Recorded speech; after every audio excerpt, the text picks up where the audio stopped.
आप सबों को यीशु मसीह के नाम से एक बार फिर जय मसीह की। आप सबका स्वागत करते हैं। प्रभु यीशु आप सबको आशीष दे। वचन को सुनते क्योंकि वह वचन जो है, मैं बार बार बताता हूं, ये वचन में बहुत कुछ है, जीवन है। अगर मनुष्य इस वचन पर नहीं चल रहा, सिर्फ सुन रहा है, तो अपने जीवन को खोखला कर रहा हो। इसमें जीवन है और हर मनुष्य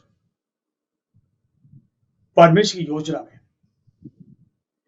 ये योजना कब समझ में आती है? जब हम यीशु की आराधना में शामिल होते हैं और जब उसके वचन को सुनते हैं, तब योजना पता पड़ती है हम क्या योजना परमेश्वर ने हमारे लिए बनाई है। कितने लोग इस जीवन खराब हो रहा, साल खराब हो रहे हैं, क्योंकि वो योजना नहीं समझ पा रहे, क्योंकि यीशु पास नहीं आए।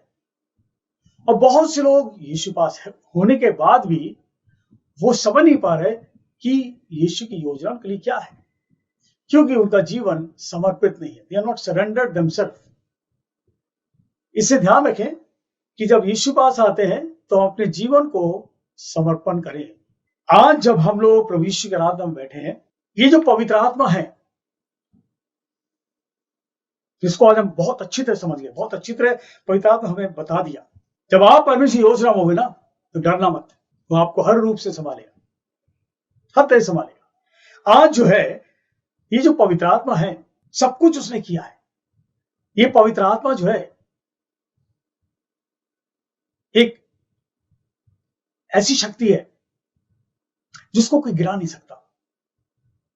पवित्र आत्मा जो है ईश्वर है, और बाइबल के अंदर ये तीसरा ईश्वर है। ट्रिनिटी ऑफ गॉड बोलते हैं।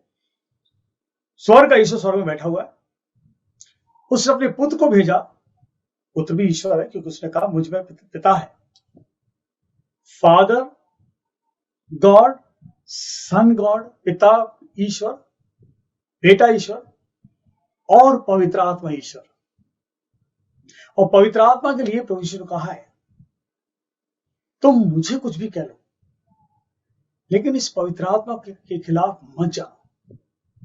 जो इसके खिलाफ गया वो बचेगा नहीं, ना तो यीशु में, ना वो दुनिया, आत्मा को दुनिया, वो नहीं बचेगा। तो ये जो पवित्र आत्मा है, आज इसके बारे में, पवित्र आत्मा परमेश्वर की योजना प्रकट करता है। पवित्र आत्मा जो है ना, अगर आपके जीवन में आ गया, तो वो जो ईश्वर की योजना आपके जीवन के लिए, वो प्रकट कर देगा। इसलिए बार बार कहता हूं, पवित्र आत्मा को लो, और बिना पवित्र आत्मा के आप कुछ नहीं कर सकते। इस बात को ध्यान रखना। पवित्र आत्मा का बहुत महत्व है। बिना पवित्र आत्मा के कोई सेवा भी नहीं कर सकता, क्योंकि पवित्र आत्मा की अगुवाई कुछ और होती है। आज का जो वचन है, the Holy Spirit reveals God's plan. पवित्र आत्मा परमेश्वर की योजना प्रकट करता है। जिस किसी में आ गया तो समझ लो, वो योजना बताएगा तुम्हें क्या करना है। कोई भी हो, आप इतने लोग जन जुड़े हो, कितनों को प्रभु ने आशीष दी है। प्रार्थना करो, कहो पवित्र आत्मा मुझे योजना बता, वो बताएगा। जैसे मैं बताता हूं, ये जो पवित्र आत्मा जब आता है, तो मनुष्य के जीवन में वो योजना जो ईश्वर ने आपके लिए बनाई है, वो प्रकट कर देगा। वरना यू विल रन हे वे, आप यहां भागते रहोगे, कुछ नहीं मिलेगा। बाइबल में से बहुत से खुलासा होगा आज। जब ये पवित्र आत्मा का ईश्वर है, ये आपका जीवन आत्म जागरूकता आत्मा की जागरूकता कर देगा। जाग जाएगा, आपके अंदर जो आत्मा मरा हुआ है उठा देगा। आपकी अपनी भावनाएं, यानी भावनाओं, कमजोरियों और शक्ति को समझना। पवित्र आत्मा जो है ना, ये आपकी आत्मा को, अंदर जो आत्मा, उसको जागरूक करेगा। और जो आपकी भावनाएं, इमोशंस कहते हैं इसको, और जो आपकी कमजोरी है, वो अपनी शक्ति डाल के आपको समझाएगा और बेहतर निर्णय लेने में मदद करेगा। यह है उस ईश्वर की योजना जब वो पवित्र आत्मा आपको देगा।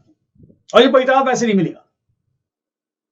आपको अपने को साफ करना है, अंदर की बुराइयों को साफ करना है, अंदर के कचरे को साफ करना है, अंदर के अंधकार को निकालना है। उसकी योजना समझो। जब योजना समझोगे, when the spirit of God comes in you। दूसरी बात है, ये जो पवित्र आत्मा है, the spirit of God, the Holy spirit, यह व्यक्तिगत जीवन के लिए ईश्वर की इच्छा समझने की बुद्धि प्रदान करता है। यह जो पवित्र आत्मा है, जब यह आएगा आपके जीवन में, यह व्यक्तिगत जीवन के लिए, व्यक्तिगत जो पर्सनल लाइफ, व्यक्तिगत जीवन के लिए ईश्वर की इच्छा को समझना, ईश्वर की इच्छा समझने की बुद्धि प्रदान करता है। क्या ईश्वर की इच्छा है? यह आत्मा बुद्धि देगा आपको। तीसरी चीज, जब परमेश्वर का पवित्र आत्मा आपके जीवन में प्रकट होगा, भविष्य की जो योजना है उसको खुलासा कर देगा। तुझे क्या करना, कैसी नौकरी मिलेगी, कहां जाएगा, सिर्फ ये पवित्र आत्मा का आपके अंदर होना है। चौथी चीज, हमारी रोज की प्रार्थना में सहायता करता है। ये पवित्र आत्मा जो है, ईश्वर है, ये रोज की प्रार्थना में आपकी सहायता करेगा। जब हम प्रार्थना करते ना, तो ये बताएगा हमें कैसे प्रार्थना करनी। पवित्र आत्मा बताएगा। हमारी रोज की प्रार्थना में सहायता करता है। समय दो, घुटने टेको, समय दो मुझे, तब योजना पता पड़ेगी कि आपके लिए प्रभु ने योजना क्या रखी है। कौन सा पति मिलेगा, कौन सी पत्नी मिलेगी, कौन सी नौकरी मिलेगी, कहां तुम रहोगे, कौन से तुम्हारे मिलने वाले होंगे, कौन से तुम्हारे मित्र होंगे। पांचवी चीज, पवित्र शास्त्र पढ़ने और समझने में सहायता करता है। ये जो पवित्र शास्त्र है, इतना आसान नहीं है, वरना आप कहानी जैसे पढ़ लोगे, और जब पढ़ लोगे नींद आएगी। ये शैतान का काम है, आपको पढ़ने नहीं देगा। और पढ़ने बैठेंगे तो आपके बगल में जो मोबाइल होगा ना, वो आपको परेशान कर देगा। एकदम फोन आने लगेंगे और आप फोन को उठा लोगे। अब कोई जरूरी बात है तो उठा लो, लेकिन प्रेयर में, प्रार्थना में और बाइबल पढ़ते समय याद रखिए, ये किताब है। जब पवित्र आत्मा आएगा तो पवित्र शास्त्र पढ़ने और समझने की में सहायता करता है, करेगा। छठवीं चीज, हर एक व्यक्ति के बारे में सब कुछ बताता है। हर एक व्यक्ति के बारे में, हर एक व्यक्ति के बारे में, कौन क्या कर रहा है, कौन क्या करने जा रहा है, कौन तुम्हें गड्ढे में डालने वाला है, कौन तुम्हें परेशान करेगा। हर एक व्यक्ति के बारे में सब कुछ बताता है। फिर जब ये पवित्र आत्मा आता है, पवित्र जीवन कैसे जिए, जब ये प्रकट होगा ना पवित्र आत्मा, तो आपको बताएगा पवित्र जीवन कैसे जीना है। लोग आराधना में रहने के बाद भी नशा करते हैं, नशा नहीं छोड़ते, कई साल हो गए। ये पवित्र आत्मा काम नहीं है। पवित्र आत्मा आएगा तो आपको जवान को, आपके मन को, दिमाग को पवित्र रखेगा। कैसे रखना है ये पवित्र आत्मा बताएगा। फिर ये पवित्र आत्मा जो है, होली स्पिरिट, ईश्वर की गुण बातों को समझना, ये समझाएगा। ईश्वर की गुण बात, पवित्र आत्मा परमेश्वर की योजना प्रकट करता है। ये सारी बातें हैं। फिर उसके बाद है, जब ये पवित्र आत्मा आएगा, आपको शांति, प्रत्येक मनुष्य के जीवन को देना, यानी कि शांति देगा हर एक मनुष्य को। जब ये पवित्र आत्मा, इसका सबसे बड़ा काम है शांति देना। शैतान कभी शांति नहीं दे सकता, उसकी कोई योजना नहीं है। शैतान की योजना आपको मारे, बस आपको बीमार रखे, आपको भिखारी बना दे, बेइज्जत कर दे, किसी लायक ना समझे, लोग आपको कोसेंगे, लोग आपको गालियां देंगे। ये दुष्ट के काम है।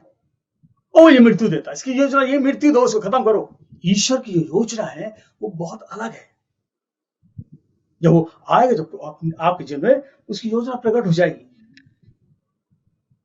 जब ये पवित्र आत्मा आएगा, हम आज्ञा का पालन उसके आदेशों का सम्मान, आज्ञा का पालन।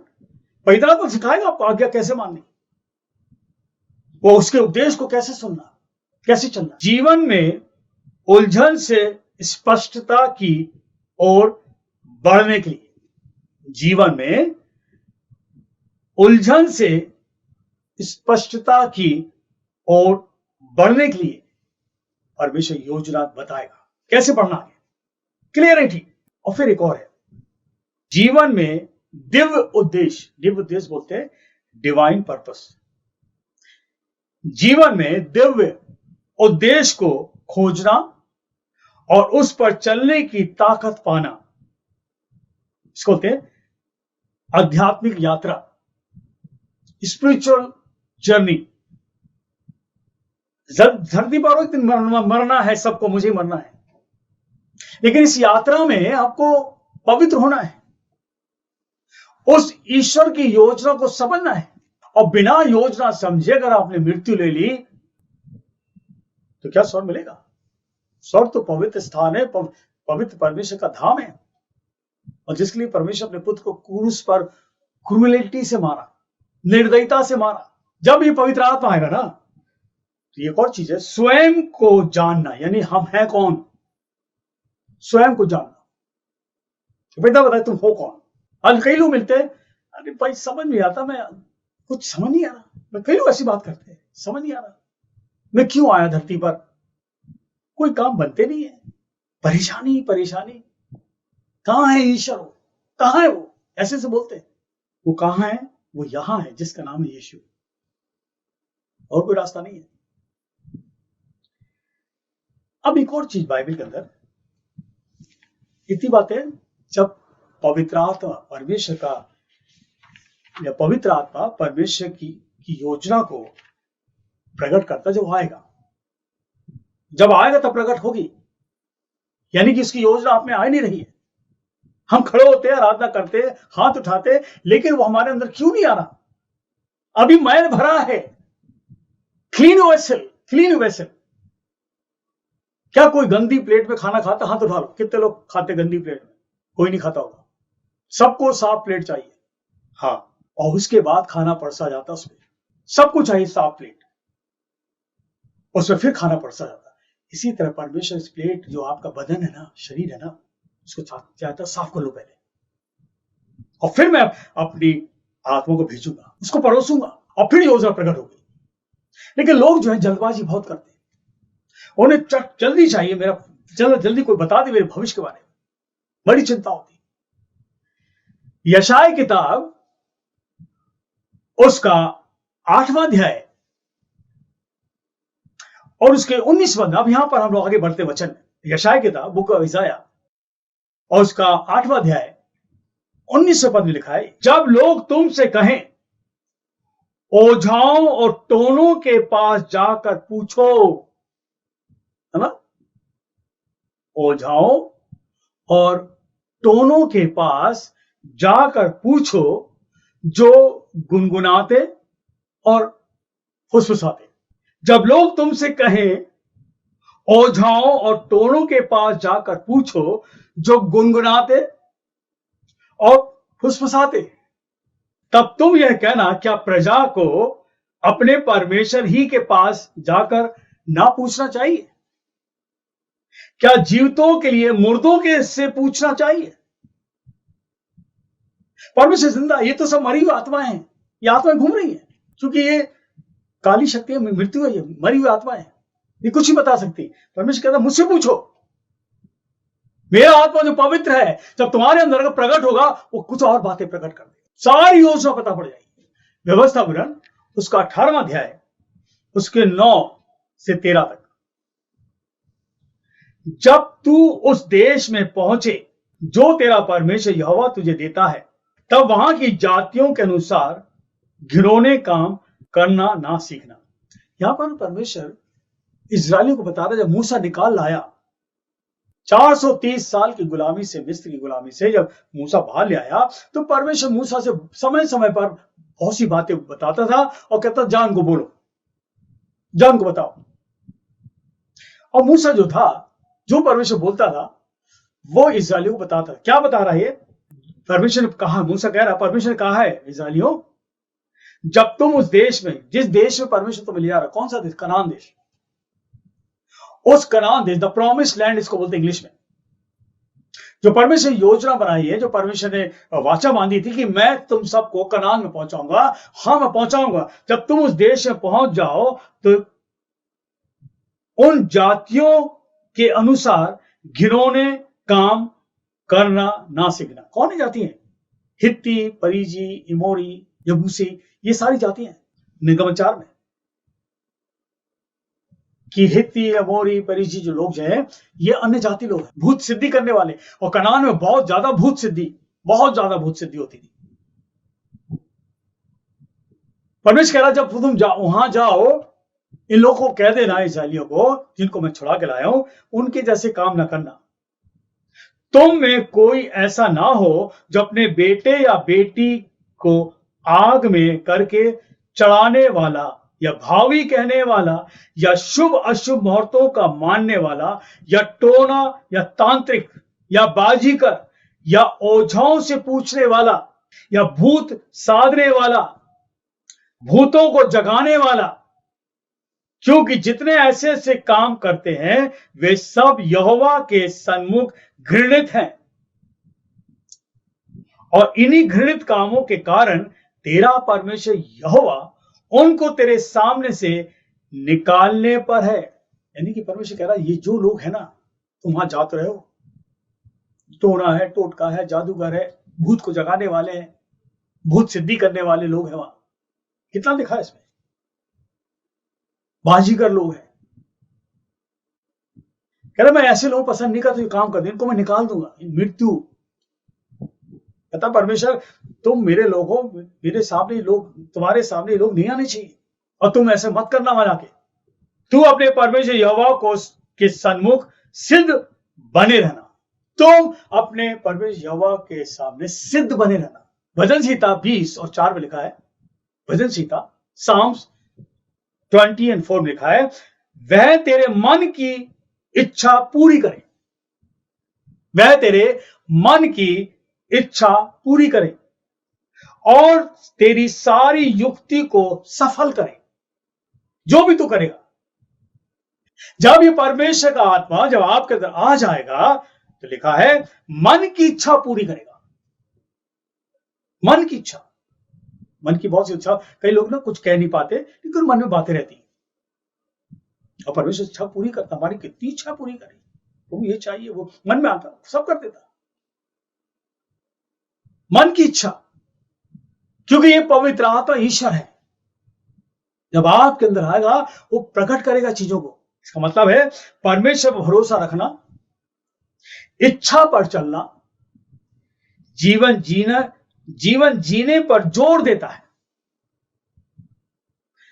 परमेश्वर पर भरोसा रखना, इच्छा पर चलना, जीवन जीने पर जोर देता है।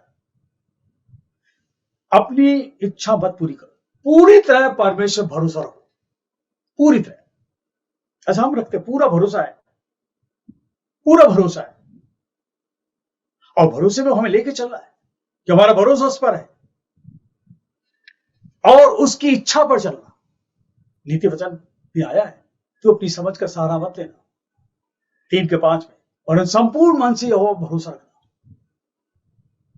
वो तेरे सारे कामों पर आशीष देगा, टेढ़े मेढ़े रास्तों को सीधा कर देगा, और तुझे वो चंगा रखेगा। अब एक व्यक्ति है बाइबल के अंदर, उसका नाम है गिदोन, इंग्लिश में कहते हैं गिडियन। न्याय की किताब खोलते हैं और यहां देखेंगे कि कैसे परमेश्वर ने अपनी योजना उसके जीवन में प्रकट करी। तब इजरायली ने यहोवा की दृष्टि में बुरा किया, इजरायलियों ने यहोवा की दृष्टि बुरा किया, इसलिए यहोवा ने उन्हें मिघानियों के वश में 7 वर्ष कर दिया। अब देखो, जब बार बार कहता हूं, या प्रभु परमेश्वर आपको बचा लेता ना, तो बस उसकी आराधना करो, इजरायलियों को बचाया 430 साल की गुलामी से, लेकिन उसके बाद भी गड़बड़ करते रहे। फिर उनको 40 साल के लिए प्रभु ने गुलामी भेज दिया, फिर वो गड़बड़ी करते रहे, फिर 20 साल को दे दिया, फिर गड़बड़ी करते रहे। अब यहां लिखा 7 साल।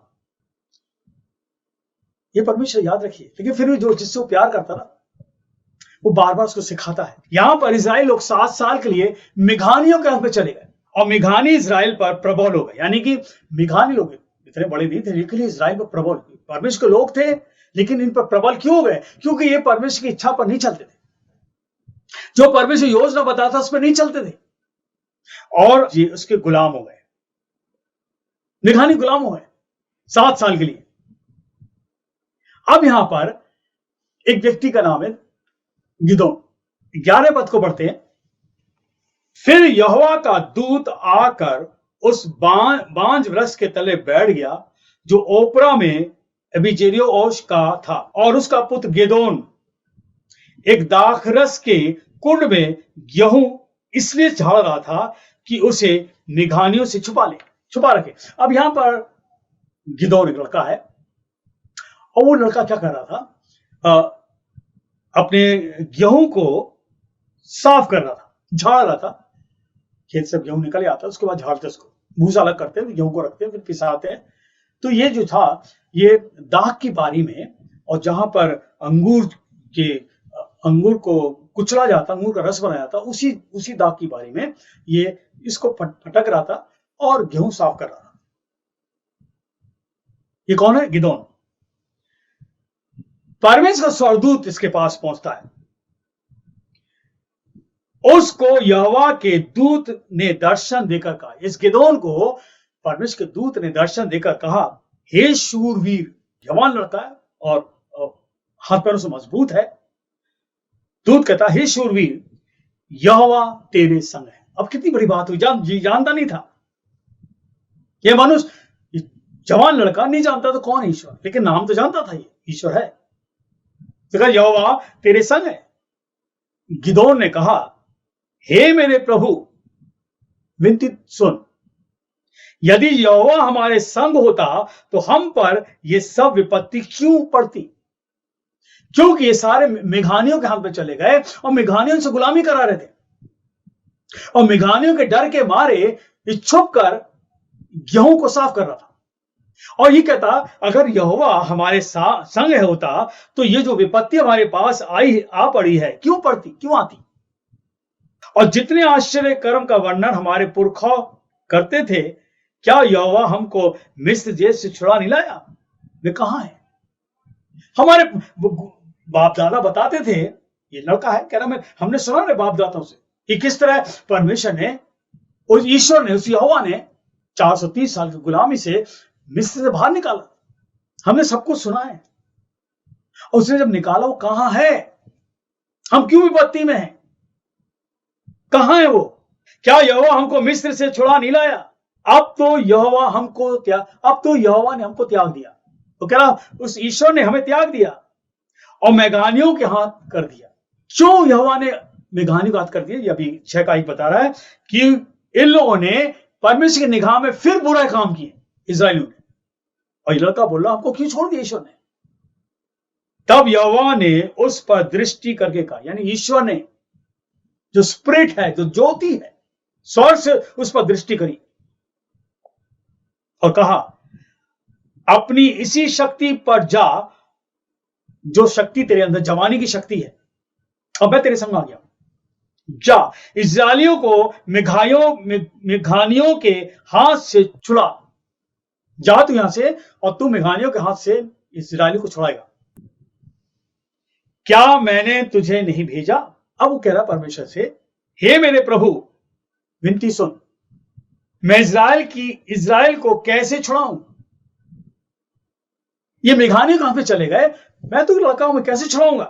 देख, मेरा कुल मनुष्य में सबसे कंगाल है। कह रहा कि मैं कैसे छुड़ाऊं? मैं तो कंगाल, मेरा घराना जो है, ये जो कुल है हमारा, मनुष्य का कुल, ये सब कंगाल लोग हैं। मैं कंगाल हूं, मेरे पास कुछ भी तो नहीं है, कैसे बचाऊंगा? फिर मैं अपने पिता के घराने में सबसे छोटा हूं।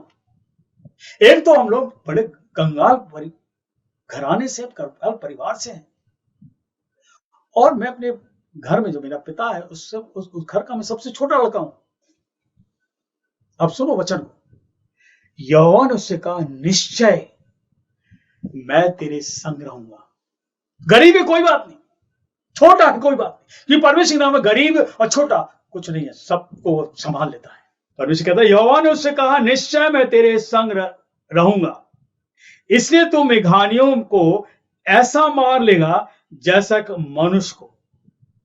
मैं तेरे संग रहूंगा, मैं तुझे जिताऊंगा, मैं अपनी योजना प्रकट करूंगा। हालेलुया।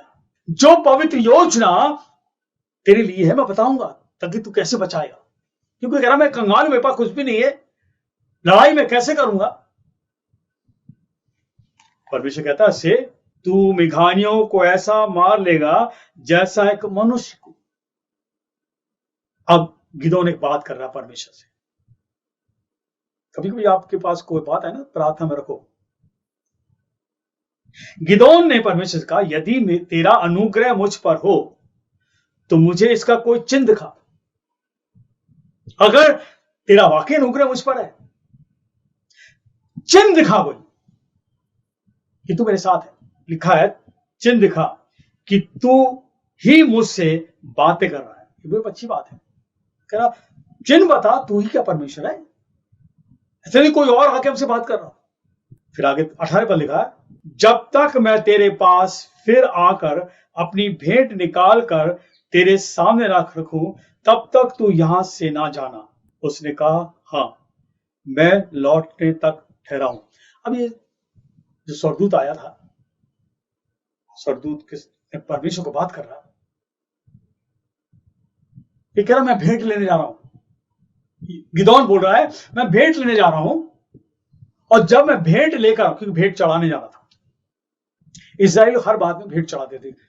जैसे मैंने बताया आपको कि होम बलि है ना, धन्यवाद की भेंट, ये सारी भेंट होती थी। क्या मैं भेंट लेने जा रहा हूं, और जब तक तू यहां रहना। मैं तो स्वर्गदूत बोलता, मैं तेरे लौटने तक यहां पर हूं, लौटने तक रहूंगा। तब गिदोन ने जाकर बकरी का एक बच्चा और एक एपा मैदा की अख़मीरी रोटियां ले तैयार की। तब मांस को टोकरे में और जूस को तसले में रखकर बांज ब्रश तले उसके पास जाकर दे दिया। वो ले आया वहां से सारा सामान, बकरी का बच्चा, उसको काटा होगा, उसका जो गोश्त होगा उसने उस पर ढोकरी में रखा और उसमें मैदा रखा, और बाइबल लिखा है कि उसने जूस को उस तसले में डाला और ले जाकर उसने दूध के पास रख दिया। 20 पर लिखा है, परमेश्वर के दूत ने उससे कहा, मांस और अख़मीरी रोटी को लेकर इस चट्टान पर रख दे, या चट्टान है सामने, इस पर रख दे। चिन्ह पूछ रहा वो, अगर तू परमेश्वर है और तू मेरे संग है, वो चिन्ह पूछ रहा, क्या तू परमेश्वर है या कोई और मुझसे बात कर रहा है। क्योंकि शैतान बहुत चालाक है, शैतान ही परमेश्वर के रूप में आता है। आगे लिखा हुआ है, इस चट्टान पर रख दे और जूस को उंडेल दे। उसने ऐसा ही किया। तब यहोवा के दूत ने अपने हाथ की लाठी को बढ़ाकर उसने कहा, ये जो लाया है इसको चट्टान पर रख दे, और चट्टान पर जब तू रख देगा उसमें जो जूस लाया, तू रस लाया, इसमें डाल दे। तब यहोवा के दूत ने हाथ की लाठी को बढ़ाकर मांस को और अख़मीरी रोटियों को छुआ। जो अख़मीरी रोटी थी उसके अंदर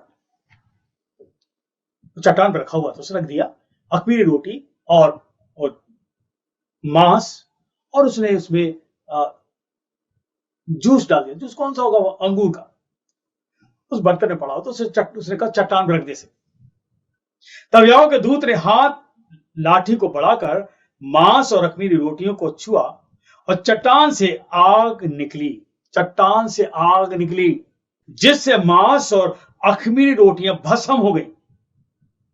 तब यहोवा का दूत उसकी दृष्टि से ओझल हो गया। बता दिया पावर ऑफ गॉड। जैसे रखा, उसने अपनी लाठी को उठाया और उसके सामने रखा, एकदम से चट्टान से आग निकली। पवित्रता थी, सामर्थ थी, और ये बता रहा है कि परमेश्वर तेरे संग है। ये चिन्ह है, तू मेघानियों से लड़ेगा, उनको मार डालेगा, और इस्राएलियों की जीत होगी। वो कह रहा मैं तो कंगाल हूं, मैं सबसे छोटा हूं, हमारी जाति में हम लोग बहुत कंगाल हैं। परमेश्वर कहता मैं तेरे संग हूं। उसके सामने कोई कंगाल नहीं है, उसके सामने कोई गरीब नहीं, जिसको चुनता है उसे सेवा लेता हूं। प्रकट कर दिया, उसने पहला चिन्ह प्रकट कर दिया और वहां से स्वर्गदूत चला गया। तब गिदोन ने जान लिया कि वह यहोवा का दूत था। तब गिदोन कहने लगा, हाय प्रभु, हाय यहोवा, मैंने तो यहोवा के दूत को साक्षात देखा है। और वो समझ गया, उसकी आंखें खुल गई, पवित्र आत्मा ने उसकी आंखें खोल दी, उसकी बुद्धि खुल गई। 23 पद लिखा है, यहोवा ने उससे कहा, तुझे शांति मिले, मत डर, तू ना मरेगा। अब परमेश्वर ने उसके अपने चिन्ह दिखाकर उसको बता दिया कि मैं तेरे जीवन में काम करूंगा। जब आपको प्रभु चुनता ना, वो प्रकट करेगा काम को, कबर कर, उसके चिन्ह है काम करने के, चिन्ह दिखाएगा। यहां पर इस बात को समझाया जा रहा है कि परमेश्वर जिसको चुनता अपनी महिमा के लिए चिन्ह प्रकट करता है। अब आगे लिखा हुआ है, इसके बाद, अब आगे पढ़ते हैं 33 पद में, इसके बाद सब मेघानियों और अमेलिकी और पूर्वी के इकट्ठे हुए और पार जाकर इजराइल की तराई में डेरे डाले। अभी सब लड़ने आ गए, सब डेरे डाल लिए लोगों ने इजराइल को मारने के लिए, और परमेश्वर ने गिदोन को चुन लिया। तब यहोवा का आत्मा गिदोन में समाया। जब ये लोग चारों छावनी बन गई मारने की, परमेश्वर का पवित्र आत्मा, ईश्वर का आत्मा उस पर उतरा, और जो पवित्र आत्मा उस पर उतरा, बल से उतरा, समा गया, और उसने नरसिंगा फूका, अबीएजरी उसकी सुनने के लिए इकट्ठा हुए। अब क्या किया इसने, जब परमेश्वर का आत्मा उतरा ना, तो बल आ गया उस पर, और उसने तुर्री बजाई, और चारों तरफ से जो आसपास के लोग थे इजराइल के, वो आ गए, इकट्ठा हो गए। जब इकट्ठा हो गए, 36 पर लिखा है, तब गिदोन ने परमेश्वर से कहा, यदि तू वचन के अनुसार इजराइल को मेरे द्वारा छुड़ाएगा तो सुन। जैसे तूने कहा कि तुझे मैंने चुना है, तू छुड़ाएगा तो सुन। मैं एक भेड़ी की ऊन खलियान में रखूंगा। कह रहा मैं भेड़ी की ऊन को खलियान में रखूंगा,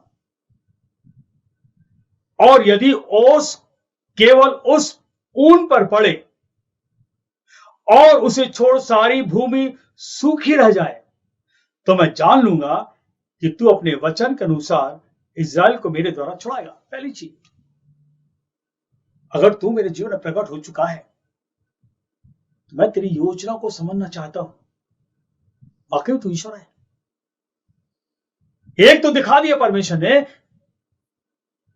कि सारी भीड़ जो थी, जब चट्टान पर रखी गई, स्वर्गदूत ने उस पर लाठी जैसे रखी, चट्टान से आग निकली, सब कुछ भस्म हो गया। वहां दिखा दिया परमेश्वर। दूसरा बात क्या कह रहा, अगर तू वाकई मुझे इस्तेमाल करेगा और इस मेघानियों को खत्म करना है, तो प्रभु सुन, मैं एक भेड़ी की ऊन खलियान में रखूंगा, यदि ओस केवल उस ऊन पर पड़े और उसे छोड़ सारी भूमि सूखी रहे, तो मैं जान लूंगा कि तू अपने वचन के अनुसार इजराइल को मेरे द्वारा छुड़ाएगा। अगर तू ऐसा करेगा, मैं ऊन को रख रहा हूं जमीन पर, और तू ओस उस पर गिरा, सिर्फ ऊन जो है गीली रहे और चारों तरफ धरती सूखी रहे, तो मैं जान लूंगा कि तू मेरे द्वारा इजराइल को छुड़ाएगा। और ऐसा ही हुआ। इसलिए जब उसने सवेरे उठकर उस ऊन को दबाकर उसमें से ओस निचोड़ी, तब एक कटोरा भर गया। सुबह उठा वो, और सुबह क्या देखा, ऊन जो थी पूरी भीगी पड़ी और चारों तरफ का हिस्सा सूखा। उसने ऊन को उठाया और यूं दबाया, उसमें से इतना पानी निकला कि बर्तन में आ गया। हाँ प्रभु, बता दिया परमेश्वर ने कि मेरी योजना है तेरे जीवन के लिए। फिर एक और बात करता, थोड़ा सा डर रहा था ये, जैसे अब्राहम डरा था बोलने में, यदि 50 हो मिल जाए तो तू उनको बचा लेगा, यदि 45 हो बचा लेगा। तो यहां एक और बात कह रहा है, फिर गिदोन ने परमेश्वर से कहा, यदि मैं एक बार कहूं, फिर कहूं तो तेरा क्रोध मुझ पर ना भड़के।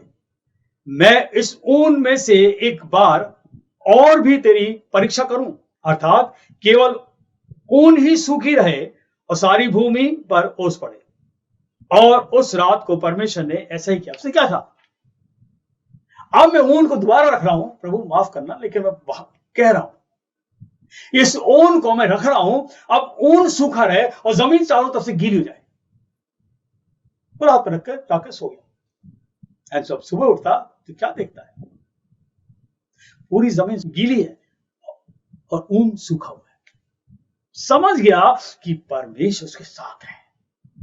समझ गया, योजना प्रभु ने बना दी। समझ गया। आज हम समझते हैं वो हम उस योजना में। आगे लिखा हुआ, अब ये जा रहे हैं, अब ये मिघानी से लड़ने जा रहा है। साथ ही लिखा हुआ है, तब गिदोन जो जेरुब्बाल भी कहलाता, तब गिदोन जो जेरुब्बाल भी कहलाता है और सब लोग उसके संग थे। सब लोग उठे और सब लोग उसके संग थे। अब हीरो बना दिया प्रभु ने एक झटके में। एक झटके में कंगाल को हीरो बना दिया। लोग उसके पीछे हो लिए। पवित्र आत्मा आपके साथ रहेगा, कोई आपको छू नहीं सकता। पवित्र आत्मा जब आता ना तो लोग जो है आपके इर्द गिर्द घूमेंगे। ये खूबी है पवित्र आत्मा की। और जब पवित्र आत्मा नहीं है तो दुष्ट आत्मा लोग आपसे भागते रहेंगे, बेकार आदमी, इसके पे आप क्या बैठो। गिदोन जो था अब चल दिया। अब गिदोन जो था लोगों में प्रचार कर रहा, चलो चलो चलो युद्ध हो रहा है, चलो। बहुत ही लोग थे वहां पर, कुछ नहीं तो 32,000 लोग थे इकट्ठा हो गए। 32,000 अभी पढ़ना आगे, सब चल दिए। और बाइबल का परमेश्वर क्या बोलता है? जो लोग डरते हो, थरथराते कांपते हो, वो ना जाए, पहाड़ पर ना चढ़े। तब 22,000 लोग लौट गए, डरपोक लौट गए। डरपोक की जरूरत नहीं प्रभु की सेवा में। कुछ लोग सब साथ चलते हैं हौसला बढ़ाने के लिए, जब पीछे मुड़ के देखो तो गाय जाते, हौसला दे रहे, चलो चलो चलो चलो। ऐसे बहुत से लोग आपकी लाइफ में आएंगे, डर, इनको भगाना यहां से। परमेश्वर भगाएगा, क्योंकि परमेश्वर जब योजना प्रकट करता है तो कितने लोग लेता? 22,000 चले गए, केवल 10,000 बचे। इनको यहां पर लेके चल, ये झरना है, यहां पानी है। इस पानी के पास जो लोग, कुत्ता पानी पीता ना, चपड़ चपड़, जो लोग कुत्ते के समान पानी पिए उनको अलग कर देना। और जो लोग घुटना टेक कर और फिर पानी पिए उनको अलग करना। किसको प्रभु चुनेगा? जो कुत्ते की चपड़ चपड़ कर रहा या घुटने टेक कर पानी पी रहा? अब सोच लो, सवाल आपके पास है। युद्ध में घुटने घर में टेक लो, पहले तैयारी घर से करो। तभी सिखा रहा है जो चपड़ चपड़ कुत्ते की तरह पी रहे हैं, इन्हें ये है सोल्जर्स, ये है लड़ने वाले। और उनमें से 300 लोग थे। पर उसके बाद इनको लेके चल, ये तेरे साथ होंगे, ये तेरी सहायता करेंगे और मौनी को तू जीतेगा। इसका मतलब बाइबल बताती है 300 लोग गए। परमेश्वर जब आपके जीवन में आएगा, प्रकट करेगा कि आपके जीवन में कौन आपके साथ चलेगा, कौन सेवा में साथ होगा, कौन ईमानदारी से सेवा में आगे बढ़ेगा। अब बाइबल लिखा हुआ है किस तरह जीत लिए। 300 लोग लेके गया, 32,000 में से सिर्फ 300। जब परमेश्वर आपके जीवन में आएगा तो प्रकट करेगा, ही विल रिवील। वो ईश्वर है, वो बताएगा, आपको नाश होने से बचाने वाला ईश्वर है। वो प्रभु यीशु जो है, जब हमारे जीवन में आएगा वो चिन्ह प्रकट करेगा। मांगने की जरूरत नहीं है, प्रभु यीशु आकर वो चिन्ह प्रकट करेगा। यीशु को मानवता के लिए परमेश्वर की योजना में केंद्रीय महत्वपूर्ण व्यक्ति को माना जाता है। जो शुरुआत सृष्टि से यीशु है और अंत में मुक्ति और पुनरुत्थान की भी वो बड़ी कड़ी है। यानी सृष्टि से और उसके बाद यीशु मसीह क्रूस पर मर गया, मुक्ति का द्वार है, जो आपके जीवन में पवित्र आत्मा को भेजकर परमेश्वर की इच्छा को प्रकट करेगा। पहला तीमुथियुस 2 और 5 लिखा है, परमेश्वर एक ही है और परमेश्वर और मनुष्यों के बीच में एक ही बिचवई है, अर्थात मसीह यीशु जो मनुष्य है। परमेश्वर यीशु के द्वारा आपको जिताना चाहता है। परमेश्वर यीशु के द्वारा अपनी महिमा को प्रकट करना चाहता है। परमेश्वर यीशु के द्वारा आपके जीवन को नया बनाना चाहता है। परमेश्वर यीशु के द्वारा आपको भरोसा दिलाना चाहता है कि वो आपके जीवन में है। कोलोसियों 3 और 17 के अंदर, वचन में या काम में, वचन में या काम में जो भी कुछ करो सब यीशु मसीह के नाम से करो और उसके द्वारा परमेश्वर पिता का धन्यवाद करो। जो भी कुछ करो, वचन में, प्रार्थना में, जो भी कुछ करो, जो भी काम करो, यीशु मसीह के नाम से करो।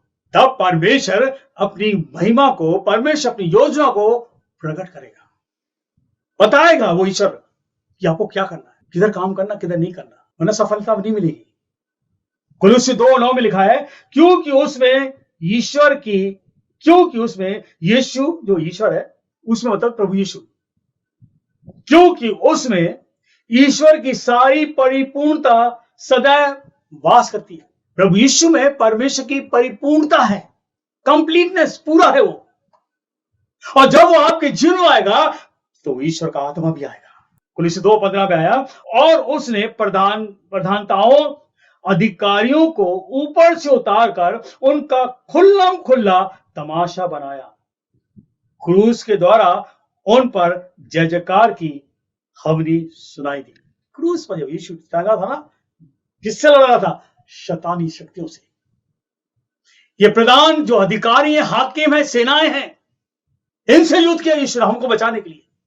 इनसे युद्ध किया कि उस ईश्वर की योजना हमारे जीवन प्रकट हो। इससे इसलिए हराया उसको, ताकि हम पाप से बच जाएं, ताकि हम उस पाप से मुक्त पाकर और उस परमेश्वर का पवित्र आत्मा लेकर और उस ईश्वर की योजना जब तक जिंदा उसको देखें, पूरी करें। गिदोन एक छोटा व्यक्ति था, कंगाल था। परमेश्वर अपनी योजना प्रकट करी इसके अंदर और इजराइल को चिता दिया। क्या आपसे नहीं कर सकता? करेगा। You have to be sincere. प्रभु यीशु जब मर के जिंदा हुआ, यूहन्ना 20:22 में लिखा है, यह कहकर उसने उन पर फूका और उनसे कहा, पवित्र आत्मा लो। ये महत्वपूर्ण है। बिना पवित्र आत्मा के आप आगे नहीं बढ़ सकते, बिना पवित्र आत्मा प्रार्थना नहीं कर सकते, बिना पवित्र आत्मा के वचन नहीं पढ़ सकते, बिना पवित्र आत्मा के द्वारा आप आगे नहीं बढ़ सकते। यीशु ने मर के जिंदा हुआ और सीधे चलो पास गए। डरे थे, परेशान थे। वो भूल गए कि यीशु ने कहा था मरूंगा, बहुत बुरी मौत लूंगा, उसका तीसरे जिंदा होगा। भूल गए, वो डर के मारे बैठे थे। और सीधे वो गलील पहुंचता है, जहां पर चेले लोग जो थे उदास बैठे थे, दरवाजा बंद करके गया। अब रोमी लोग हमें मारेंगे, अब ये जो यहूदी लोग हैं हमें पकड़ेंगे।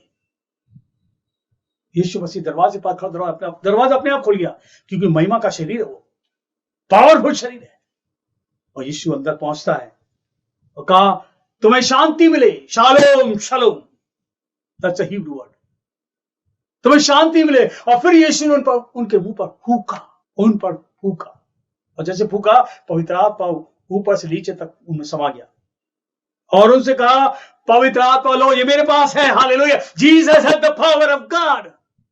लो उस पवित्र आत्मा को, प्रकट करेगा लाइफ में आपका प्लान क्या, आप क्या प्लान पे चल रहे हो। यूहन्ना 20:31 का लिखा है, परंतु ये इसलिए लिखे गए कि तुम विश्वास करो और यीशु ही परमेश्वर का पुत्र है, मसीह है, और विश्वास करके उसके नाम से जीवन पाओ। इसको मैं फिर पढ़ रहा हूं, परंतु ये इसलिए लिखे गए कि तुम विश्वास करो कि यीशु ही परमेश्वर का पुत्र मसीह है, और विश्वास करके उसके नाम से जीवन पाओ। जीवन यीशु पास, जीवन का आत्मा यीशु के पास है, पवित्र आत्मा यीशु के पास है। और जब ये पवित्र आत्मा आएगा, he will transform your life, he will change your life. बदल जाओ। आज पवित्र आत्मा की जरूरत है, संसार की हालत बुरी हो रही है। वचन ये बताता है, उसकी योजना को समझो। यूहन्ना 14:26 में आया, परंतु सहायक पवित्र आत्मा जिसे पिता मेरे नाम से भेजेगा, वह तुम्हें सब बातें सिखाएगा और जो कुछ मैंने तुमसे कहा है वह सब कुछ बताएगा। पवित्र आत्मा सब बताता है। पवित्र आत्मा परमेश्वर है, याद रखिए, ही इज गॉड। वो जब आएगा, सिखाएगा, समझाएगा, बताएगा। वो सर्वदा आपके साथ रहेगा। ये सत्य का आत्मा है, आपको सत्य पर लेकर चलेगा, झूठ फरेब से हटाएगा, उन लोगों से दूर कर देगा जो झूठ फरेब में आपको लेकर चल लल्लापंजी करके बात करते हैं। ऐसे लोगों से बचाएगा। ये पवित्र आत्मा आपको जीवित रखेगा। यूहन्ना 14:19 में आया, जीवित रखेगा, बीमारियों से, परेशानियों से बचाएगा, वह गवाह बनाएगा। 15:26 यूहन्ना 15:26 आया, वह गवाह बनाएगा आपको। और जब ये पवित्र आत्मा आएगा, यूहन्ना 16:13 में लिखा है, सत्य का मार्ग बताएगा, ये मार्ग पर चलो, ये आराधना में जाओ, इस आराधना में बैठो, और आने वाली बातों को बताएगा। आने वाली बातों रिवील करेगा प्लान। ये वो ईश्वर है जो करेगा आपके लिए। प्रार्थना करो, घुटना टेको। परमेश्वर का आत्मा यानी कि पवित्र आत्मा है, परमेश्वर की योजना आपके जीवन में प्रकट करेगा, जीने का तरीका बताएगा, कैसे जीना है। पवित्र आत्मा आएगा जब, याद रखिए, कोई मन में खोट ना होगा, मन की खोट को दूर करेगा। यह पवित्र आत्मा जब आएगा, हमें बताएगा किसी को बुरा भला मत बोलो। अंदर बैठ जाएगा, कहेगा बुरा भला मत बोलो। गिडियन जो था, गरीब लड़का था, कंगाल था, और ऐसा उठाया परमेश्वर, ऐसा उठाया, इस्राएल को बचा लिया। आपको से द्वारा बचाना चाहता है लोगों को। यही नहीं चंगाई लेके बैठ जाओ, वचन पढ़ो, वचन में आगे बढ़ो। परमेश्वर आपको बहुत कुछ बताना चाहता है, आगे बढ़ाना चाहता है। आगे बढ़ाने वाले ईश्वर है ये। एक जगह आपको स्थिर नहीं रखेगा। उसकी आज्ञा को मानो, पवित्र आत्मा आएगा, आज्ञा मानो। प्रार्थना में ज्यादा समय दो, पवित्र आत्मा आएगा। कहो प्रभु यीशु, तेरी इच्छा मेरे जीवन से पूरी हो। हालेलुया। गिदोन के जीवन से परमेश्वर इच्छा पूरी करी। उसके निगाह में कोई अमीर गरीब नहीं है, वो तो नीचे से उठाता, लोग नीचे से जमीन पर से उठाता है, सूप पे से झाड़ रहा था गेहूं को। परमेश्वर चल यहां से, तो उससे मैं काम लूंगा। वो कहता मैं तो कंगाल हूं, गरीब हूं, अरे तू चल यहां से। प्रभु यीशु आपको लेकर चलेगा, क्योंकि पवित्र आत्मा परमेश्वर की योजना जो आपके जीवन के लिए प्रकट करेगा। बैठो, इंतजार करो, इंतजार करो, करेगा योजना पूरी। प्रभु यीशु सबके लिए क्रूस पर मरा, वो योजना बताने के लिए। Why did he die on the cross? वो योजना बताने के लिए कि मनुष्य के लिए क्या योजना, उसके लिए, आपके लिए क्या योजना, संसार के लिए क्या योजना है। और योजना समझने के लिए अपने पापों से पछताव करो, माफी मांगो, तो पुरानी बातें के लिए माफी मांगो। प्रभु अपनी योजना को प्रकट कर देगा। Yes my son, I am deleting, I am washing out all your sins, the blood which I shed on the cross, I am washing it out. जो खून मैंने क्रूस पर बहाया, उस खून के द्वारा मैं सारे तुम्हारे पिछले गुनाह को क्षमा कर रहा हूं, क्योंकि तू माफी मांग रहा है, पछताव कर रहा है। यह आपके जीवन की योजना है। प्रत्येक मनुष्य को जिसको बचा लेता है, हम सब बचे हैं, प्रभु की योजना है। जिसको चुना है, योजना है। इस योजना को समझो। जब तक आप नरम और दीन नहीं होगे, नरम और दीन होना है, तब तक परमेश्वर की योजना नहीं समझ सकते। कितनी बड़ी बात बोली गिडियन ने, प्रभु मैं कंगाल हूं। सब लोग हम लोग से दूर, हमको दूर रखते हैं। हम छोटे हैं घर के, लोग हमें पसंद नहीं करते।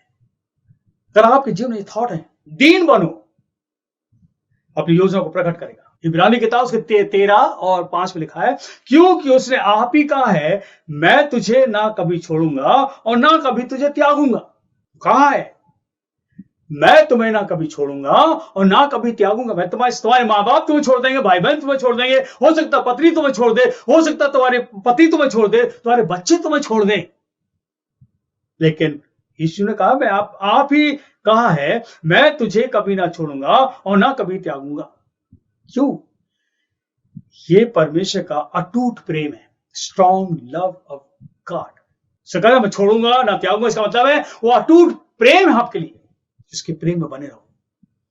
और तेरे आगे आगे चलने वाला यहोवा, तेरे आगे आगे चलने वाला यहोवा है, वह तेरे संग रहेगा और ना तुझे धोखा देगा और ना छोड़ देगा। इसलिए मत डर और तेरा मन कच्चा ना हो। मत डर। गिडियन कच्चा था, लेकिन जब परमेश्वर का आत्मा उतरा, बल में आ गया। He got the power of God। जब तक परमेश्वर आत्मा नहीं आएगा, आप बल नहीं प्राप्त करोगे। अब बल प्राप्त कर ली, प्रार्थना करो। तेरे जीवन भर कोई तेरे सामने ठहर ना सकेगा। गिडियन के सामने कोई ना ठहर पाया। वो कोई आर्मी का पर्सन नहीं था, यानी कोई सेना में नहीं था, सेना में काम नहीं करता था। वो तो गेहूं छान रहा, गेहूं पटक रहा, छान पटक रहा था, भूसा उठा रहा था। परमेश्वर आपको आपके जीवन में अपनी योजना प्रकट करना चाहता है। जब उसकी योजना आपके जीवन में आ जाएगी ना, तेरे जीवन भर कोई तेरे सामने ठहर ना सके। ये वचन हमारे लिए है, आपके लिए भी है। I praise God for this। मैं धन्यवाद करता हूं, घमंड करता हूं ईश्वर के एक एक वचन हमारे पास है। तेरे जीवन भर कोई तेरे सामने ठहर ना सकेगा। जैसे मैं मूसा के संग रहा, वैसे ही मैं तेरे संग भी रहूंगा। वही ईश्वर है, वो पुराना नहीं, वो ईश्वर वही है, वो आज भी है। तो कल भी था, आज भी है, और युगानुयुग एक सा है। मूसा के संग रहा, वैसे ही तेरे संग भी रहूंगा, और ना तो तुझे धोखा दूंगा और ना तुझे छोड़ूंगा। मनुष्य क्या करता है? धो देता हमें। मनुष्य धो देता है। परमेश्वर कहता है मैं धोखा में धोखा नहीं दूंगा, मैं धोने वाला नहीं हूं। ये मनुष्य के काम है धोखा देना, धो देना। परमेश्वर कहता ना मैं तुझे धोखा दूंगा और ना मैं तुझे छोड़ूंगा। ये प्यार है उसका। और जब हम उसकी योजना में जाते ना, तब वो अपनी योजना प्रकट करता है, और हम उस योजना को अपने जीवन देख रहे हैं। परमेश्वर अपनी योजना को पवित्र आत्मा के द्वारा पूरी करता है। पवित्र आत्मा होना जरूरी है। और जब पवित्र आत्मा आपके पास है, तो आपको बहुत सतर्क रहना है, बहुत सतर्क रहना है। जब पवित्र आत्मा बड़े मुश्किल से मिलता है, और इसको देने के लिए प्रभु यीशु क्रूस पर मरा है, बलि चढ़ा है, मौत ली उसने, दर्दनाक मौत, कीलों पर टंगा रहा, वो दर्द को सहता रहा, हमें पवित्र आत्मा देने के लिए। उस पवित्र आत्मा को जब आपको मिल गया है, उसका सम्मान करो। याद रखिए, you are in God's plan. परमेश्वर की आत्मा को शोकित मत करो, और रोज प्रार्थना करो, प्रभु मेरी आत्मा दे। घमंड में मत रहो, अहम में मत रहो, नरम रहो, दीन रहो, वो आपको ऊपर उठाएगा। परमेश्वर आप सबको बहुत बहुत आशीष। God bless you, God bless you, God bless you. प्रभु का अनुग्रह आप सब पर बना रहे।